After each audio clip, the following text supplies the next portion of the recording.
Hi, ഇന്ന് നമ്മൾ പുതിയൊരു സർക്യൂട്ടുമായിട്ടാണ് വന്നിരിക്കുന്നത്. ഇന്നത്തെ സർക്യൂട്ടിൻ്റെ പേരെന്താണെന്ന് അറിയാമോ? Distance measurement using ultrasonic sensor. അതാണ് അൾട്രാസോണിക് സെൻസർ. ഇവിടെ നമ്മൾ ഡിസ്റ്റൻസ് മെഷർ ചെയ്യാനാണ് അൾട്രാസോണിക് സെൻസർ ഉപയോഗിക്കുന്നത്. അതിനോടൊപ്പം നമ്മൾ ബസർ ഉപയോഗിച്ചിട്ടുണ്ട്, പിന്നെ 2 LEDs ഉപയോഗിച്ചിട്ടുണ്ട്. ബസർ എന്തിനാണെന്ന് വെച്ചാൽ നമ്മുടെ ഡിസ്റ്റൻസ് അടുത്ത് വരുമ്പോൾ ബസർ സൗണ്ട് വരാൻ വേണ്ടി.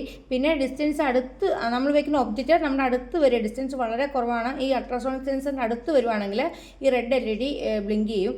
ഇനി അൾട്രാസോണിക് സെൻസറിൻ്റെ അടുത്തുനിന്ന് മാറി ഒബ്ജക്റ്റ് പോവുക, കുറച്ച് ദൂരെ പോകും. നമ്മളിപ്പോൾ സെറ്റ് ചെയ്ത് വെച്ചിരുന്നത് 10 cm ഒക്കെ 5 cm കൂടുതലാണ് സെറ്റ് ചെയ്ത് വെച്ചിരിക്കുന്നത്. അങ്ങനെ വരുവാണെങ്കിൽ ഈ ഗ്രീൻ LED ബ്ലിങ്ക് ചെയ്യും.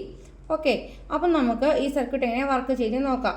നമ്മൾ ഈ അൾട്രാസോണിക് സെൻസർ വേറെ പല സ്ഥലങ്ങളിലും നമ്മൾ ഉപയോഗിക്കുന്നുണ്ട്. നമ്മൾ അതായത് ഒത്തിരി നമുക്ക് അത്യാവശ്യമുള്ള സന്ദർഭങ്ങൾ നമ്മൾ ഉപയോഗിക്കുന്നുണ്ട്. നമ്മുടെ സമുദ്രത്തിലെ ഓരോ പഠനങ്ങൾ നടത്താനും ഒക്കെ ആയിട്ട് നമ്മൾ ഇത് ഉപയോഗിക്കാറുണ്ട്. അപ്പോൾ ഈ അൾട്രാസോണിക് സെൻസർ 4 പിന്നാണുള്ളത്. ഒന്ന് VCC, പിന്നെ ട്രിഗർ, പിന്നെ എക്കോ, പിന്നെ ഗ്രൗണ്ട്. അതുപോലെ ബസറിന് 2 പിൻസാണുള്ളത്. ഒരു പോസിറ്റീവ് പിന്നും ഒരു നെഗറ്റീവ് പിന്നാണുള്ളത്. പിന്നെ നമ്മുടെ LED. ഓക്കെ, നമ്മൾ ബസറിൻ്റെ എക്കോയും ട്രിഗറും റെസ്പെക്റ്റീവ്ലി 9, 10 പിന്നിൽ കൊടുക്കും. പിന്നെ ബസറിൻ്റെ പിന്നെടുത്ത് നമ്മൾ 11ലും കൊടുത്തിട്ടുണ്ട്. പിന്നെ LEDയുടെ പിന്നെടുത്ത് നമ്മൾ 11ലും 12ലും കൊടുത്തിട്ടുണ്ട്. ഇനി നമ്മൾ ചെയ്യുന്നത് എന്താണെന്നറിയോ? ഈ അൾട്രാസോണിക് സെൻസറിൻ്റെ അടുത്തേക്ക് നമ്മൾ ഒബ്ജക്റ്റ് വന്നാൽ ഇതെങ്ങനെയാണ് അൾട്രാസോണിക് സെൻസർ എങ്ങനെയാണ് ഇത് സെൻസ് ചെയ്യുന്നത് നമ്മളിനി പറയാൻ പോകുന്നത്. അതായത് അൾട്രാസോണിക് സെൻസർ എന്ന് പറയുമ്പോൾ ഒരു ഹൈ ഫ്രീക്വൻസി ഇങ്ങനെ എമിറ്റ് ചെയ്യും. It's A proper product. എന്നിട്ട് അത് നമ്മുടെ ഒബ്ജക്റ്റ് എവിടെയാണോ ഉള്ളത് ആ ഒബ്ജക്റ്റിൻ്റെ അടുത്ത് പോയി തിരിച്ചു വരാൻ എടുക്കുന്ന ഒരു സമയമുണ്ട്. ഒബ്ജക്റ്റ് നമ്മുടെ അടുത്താണെങ്കിൽ പെട്ടെന്ന് തന്നെ പോയി തിരിച്ച് വന്ന് നമ്മുടെ എക്കോപ്പിനത് ഇത് റിസീവ് ചെയ്യും. അല്ല ദൂരെയാണെങ്കിൽ അത് തിരിച്ചു വരാൻ എടുക്കുന്ന സമയമുണ്ട്. ആ സമയത്തെ അനുസരിച്ചാണ് നമ്മൾ ഡിസ്റ്റൻസ് മെഷർ ചെയ്യുന്നത്. അതായത് നമ്മൾ ഡിസ്റ്റൻസും ടൈമും സ്പീഡും തമ്മിൽ നമ്മൾ കുഞ്ഞു ക്ലാസ്സുകളെ കുറിച്ച് പഠിക്കുന്ന ഒരു ഇക്വേഷൻ ഉണ്ട്.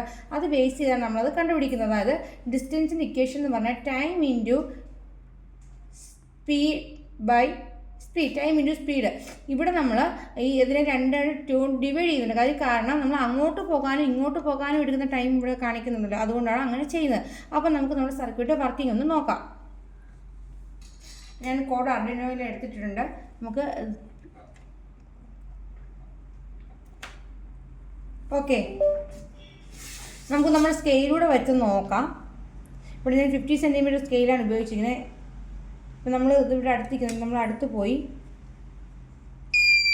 കണ്ടോ 5 cm അവിടെ 5 cm, ഇത് 5 cm ആണ്. 5 cm അവിടെ ഒബ്ജക്റ്റ് പോയപ്പോൾ ഡിറ്റക്ട് ചെയ്ത് റെഡ് LED ബ്ലിങ്ക് ചെയ്തു. പിന്നെ ബസർ കളിച്ചു. ഞാൻ എൻ്റെ ഒബ്ജക്റ്റ് ഇങ്ങനെ നീങ്ങി പോയപ്പോൾ നമ്മുടെ ഗ്രീൻ LED ബ്ലിങ്ക് ചെയ്തു. ബസർ സൗണ്ട് വരുന്നില്ല. കണ്ടല്ലോ, ഇങ്ങനെയാണ് നമ്മുടെ സർക്യൂട്ട് വർക്ക് ചെയ്യുന്നത്. ഇനി നമ്മൾ നേരത്തെ പറഞ്ഞ പോലെ ഇതിൻ്റെ ഇക്വേഷൻ എങ്ങനെയാണ് ഇത് കണ്ടുപിടിക്കുന്നത്? ഈ ഇക്വേഷനെ ബേസിലാണ് നമ്മൾ കണ്ടുപിടിക്കുന്നത്. നോക്കിക്കോ,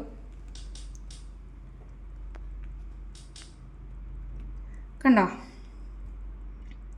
അതായത് distance is equal to duration into 0.034 divide by 2. ഈ ഡിവൈഡ് ബൈ 2 വരുന്നത് തന്നെ മുമ്പേ പറഞ്ഞല്ലോ.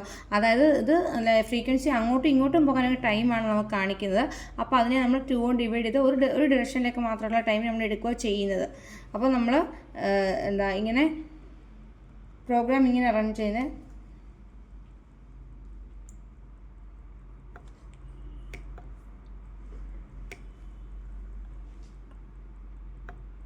കണ്ടോ, നമ്മളൊരു 200 ഡിലേയും കൊടുത്തിട്ടുണ്ട്. നമ്മുടെ ബസർ എങ്ങനെ വർക്ക് ചെയ്യുന്നത്, LED എങ്ങനെ വർക്ക് ചെയ്യുന്നത് മനസ്സിലാവും. അപ്പോൾ ഒന്നും കൂടി ഞാൻ കാണിച്ചു തരാം സർക്യൂട്ട് എങ്ങനെ വർക്ക് ചെയ്യുന്നത്. കണ്ടോ, ഇപ്പോൾ ഒബ്ജക്റ്റ് അടുത്ത് പോയപ്പോൾ റെഡ് LED ബ്ലിങ്ക് ചെയ്യുന്നു, ബസർ സൗണ്ട് വരുന്നു. കണ്ടോ, ഇനി ഞാൻ അതായത് 5 cm അങ്ങോട്ട് പോയപ്പോഴാണ്. ഈ 5 cm നിന്ന് പുറകോട്ട് വരുന്നതോറും നമ്മുടെ ഗ്രീൻ LED ബ്ലിങ്ക് ചെയ്യുന്നു, ബസർ ഓഫായി. അപ്പോൾ ഇതാണ് നമ്മൾ അൾട്രാസോണിക് സെൻസർ യൂസ് ചെയ്ത് ഡിസ്റ്റൻസ് മെഷർ ചെയ്യുന്ന സർക്യൂട്ട്. എല്ലാവർക്കും സർക്യൂട്ട് ട്രൈ ചെയ്ത് നോക്കണം. സർക്യൂട്ട് എല്ലാവർക്കും മനസ്സിലായെന്ന് വിചാരിക്കുന്നു. Thanks for watching.